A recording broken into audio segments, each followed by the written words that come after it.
This is Daniel R. Levi with ReviewStash.com, and today we're going to be doing an unboxing of the PNY NVIDIA GeForce GTX 670 XLR8 edition.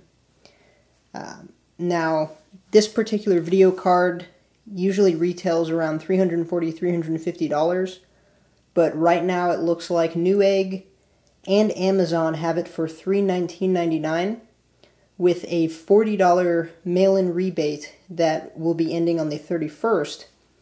So you can actually snag this card for $279, which makes it probably one of the best bang for your buck cards out right now, in my opinion, in terms of a new card. Now this is a totally reference card. Pretty much the reference NVIDIA cooler, just with a few PNY XLR8 Accelerate stickers on it. So there are no overclocks out of the box, and the default cooler is supposed to be a little bit noisy. But the core is at 915 megahertz, and it's, from what I've heard, there is some headroom for overclocking. Most of the pre-overclock cards are usually sitting at around 1036 anyway. So if you're looking for a good deal, not too bad, and there's supposedly a lifetime warranty, so we'll see how that works out. So let's go ahead and open this up. Of course, you have to be using the proper tool for the job. And there is that proof of purchase you will have to cut out for the $40 rebate, which, again, to remind you, does end on the 31st, so act pretty quickly. First thing I'd like to point out about this box is that it says 670 there, 670 there, 670 there, 660 Ti there.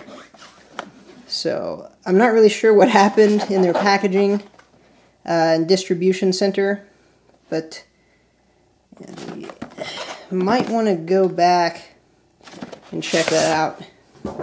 It's a bit silly. Anyway, let's get right to it.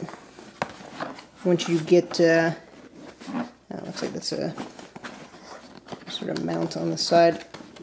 Actually, that's just sort of attached there. I don't know. Just pops open. I guess they put the wrong plastic paper tab there. Can't hold it against them. I'm sure they're putting out a lot of these cards. That just pulls right out. Throw that away. Installation disc. Don't really need that. Pretty bare bone kit here. I mean, you're getting a 670 card for not too much money, so I don't really expect a whole lot in terms of accessories. I see here they have an ACC kit that looks like it's going to have some goodies in it, but not really too impressive. Okay, I'm sure we all have 7,000 DVI VGA adapters around, so don't care about that. This is great. If your power supply doesn't have the proper pin connector for a video card, you might want to get a new power supply. It's a manual. That's cool. Display port or HDMI, something like that. Alright.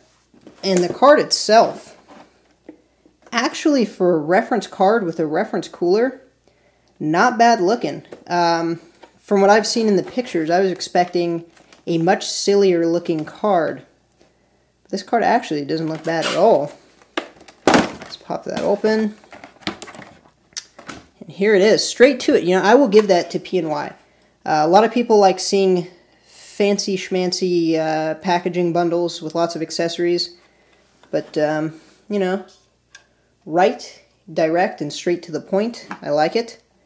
Here's the card, some static wrap on the glossy plastic so it doesn't get horrendously scratched. And then again, that really nice diamond plastic finish. It does look a little cheap, feels a little cheap, but it's a reference blower cooler, who cares? Really glad that there's no Accelerate PNY branding on this card. I don't like that there are vent holes right there. The point of a blower style card is that I have full exhaust. I don't want hot air hitting other components I have on my board. I'm guessing here, where there's a blank spot, it was supposed to say PNY Accelerate, but they forgot a sticker in the factory that's scuffed there. Kind of concerning. There's the vents. There's all your plugs, display port, HDMI, your 2 DVIs. This does support 4 cards for surround sound, or not surround sound, surround monitor usage. There are your connectors for your power supply.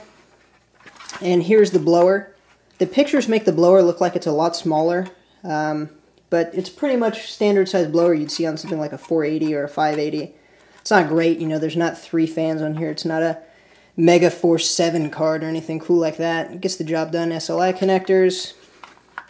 Flip it over to the back. And as you can see, this card is incredibly small. Absolutely incredibly small. Here's where the blower style cooler starts. Right there. And here's where the actual PCB of the device starts. Amazingly small card. Very impressive technology. Kepler, which is the technology used, the particular microarchitecture for this video card, is absolutely incredible. I can't wait to test this. There you go, there's the back side. I don't really like that there's a no access. Do not unscrew this. So I'll have to look over their warranty contract, but maybe PNY doesn't let you put aftermarket heat sinks on your video card, which if that's the case, that's kind of bad. But yeah. There's the card, and for comparison, because I know you guys like comparisons, here is my GTX 480, which is very heavy compared to the 670.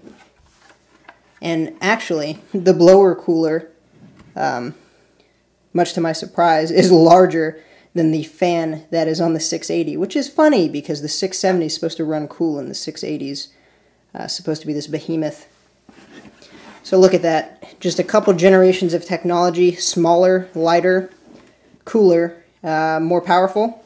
It's amazing what they're putting out these days in terms of microarchitectures.